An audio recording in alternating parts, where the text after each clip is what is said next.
Welcome back. And joining me now is Democratic Senator Raphael Warnock of Georgia. He's the author of the new book, The Crooked Places Made Straight. Senator Warnock, welcome back to Meet the Press. Great to be here with you. It's great to have you back. We are going to talk about your new book. I have it right here, The Crooked Places Made Straight, in just a moment. I do want to start off, though, Senator, by asking you about the Voting Rights Act. As you know, it was weakened with the Supreme Court's recent ruling that a Louisiana map designed to protect minority representation amounted to a, quote, unconstitutional racial gerrymander. The decision opened the door to redistricting all across the country. Do you think race should be used as a factor to draw congressional lines, Senator? Well, I think that's exactly what the Supreme Court is doing. The Supreme Court that we're witnessing right now is packed, sadly, with partisans. And they made a decidedly partisan decision by pretending that you can disaggregate racial gerrymandering from partisan gerrymandering. And as a result of that, look at the results. We're seeing southern states with a vengeance move to diminish and mute the voices of their black citizens. And so we should be asking these state governors, these state legislatures, do they think it makes sense to take the whole country back to a Jim Crow era so that the Congress will look more like 1954 than 2024? Well, and that takes me to my next question, because some of your colleagues and fellow Democrats are calling for adding additional seats to the Supreme Court. Would you support that? Would you vote to add additional seats to the Supreme Court, Senator? I think we have to look at what's happening in our country because it's very serious. Donald Trump, in this most recent iteration, began this terrible race to the bottom that we're seeing with gerrymandering by calling into Texas and saying, I need 5 more seats. The Supreme Court then poured fuel on that fire, and with a vengeance, while people are literally casting their votes, we're seeing state legislatures led by craven politicians race to try to play with the lines, to jimmy-rig the outcome in order to make it impossible for ordinary American citizens to hold their elected officials accountable at a time where this economy is not working for us. And the Supreme Court continues to undermine its own credibility. I think that all options have to be on the table. We definitely need reform to this court. We need a code of ethics. And all options at this point have to be on the table. So that includes adding seats and or term limits? All options have to be on the table. Okay. Senator, let me talk to you about the midterms. One of the big headlines this week, Democrats officially nominating Graham Platner as their Senate candidate in Maine, despite a swirl of controversies from allegations of abusive behavior from ex-girlfriends, which he firmly denies, to a tattoo associated with a Nazi symbol. He says he obtained that without understanding its meaning. He has since covered it up. Do you believe Graham Platner has the character to serve in the United States Senate? Well, here's what I'll say. Character matters, and that's what I'm saying in this new book that I've written, The Crooked Places Made Straight. And I think that the voters of Maine have an opportunity to see who they want to represent them in the United States Senate. They will decide that. You know, you are considered a leader within the Democratic Party. Do you plan to campaign for Graham Platner, Senator? I intend to focus on the people of Georgia. You know, I'm very proud of the fact that Georgia elected its first black senator and its first Jewish senator in one fell swoop in 2021.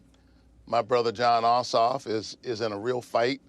I think you know, people are feeling positive about that outcome, but I would remind people that it's still Georgia.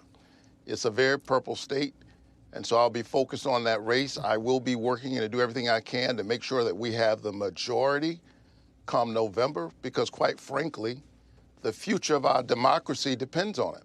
Okay. And so I will be moving all over the country doing whatever I can. But I think at the end of the day, the voters in these states will clearly make their decision about who they want to support. Okay, I don't hear you saying you're going to Maine. Let me ask you about your book, and I want to read a quote. You talk about your central argument about character in politics. You say, quote, "To get more equity in the land, we desperately need more integrity, more leaders committed to truth, regardless of party politics." So just to be clear, are you calling for your own party to examine its character and politics as well, Senator?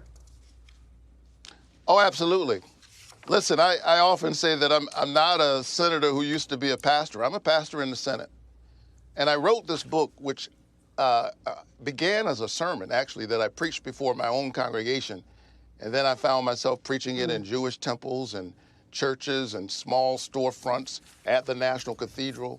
And this is a pastor who's serving in the Senate, speaking to my country in a moment where our shouting matches between the left and the right are getting louder and louder, and the vision is getting smaller and smaller. And we have way too many politicians who are so focused on the next election that they're not thinking about the next generation. We need integrity. We need people who love democracy more than they love power. And when we don't have that, we're seeing what happens. You have a lawless president who's being enabled by politicians who will do anything to stay in power. I think that's bad for the democracy, and I would hold all of us accountable. All right, well, let me ask you about another key section in your book. You reflect on the politics of the moment. You write, quote, "The stakes could not be higher. We could lose our democracy. We could lose our planet. We could lose our souls." This does come as you're joining other Democratic senators in basically what's a simulation examining what might happen if Republicans interfered in the midterm elections. How seriously do you take interference in the midterm elections? Is this a hypothetical, Senator, or is this something you're really worried about? Sadly, no, it's not a hypothetical at all. We've seen more than enough evidence to know that this president will do anything to stay in power. I represent the people of Fulton County, Georgia, where he recently sent the FBI in to raid the Board of Elections, to snatch elections records from an election back in 2020. We have seen his harassment of election workers, everyday election workers, asking for more information, subpoenas being offered, the effort to pass the so-called SAVE Act, which really ought to be called the Save Donald Trump's Power Act. We've seen more than enough evidence and an unchecked paramilitary force that Washington Republicans just gave $70 billion more to the other night, even though they're already larger than the Marines. And so I take this very seriously. Democracy is precious. It is the political enactment of a spiritual idea that each of us has within ourselves, a spark of the divine. And so we ought to have a vote. We ought to have a voice in the direction of our country and our destiny within it. It is not just one issue alongside other issues. The democracy is the house in which we get to fight for what matters.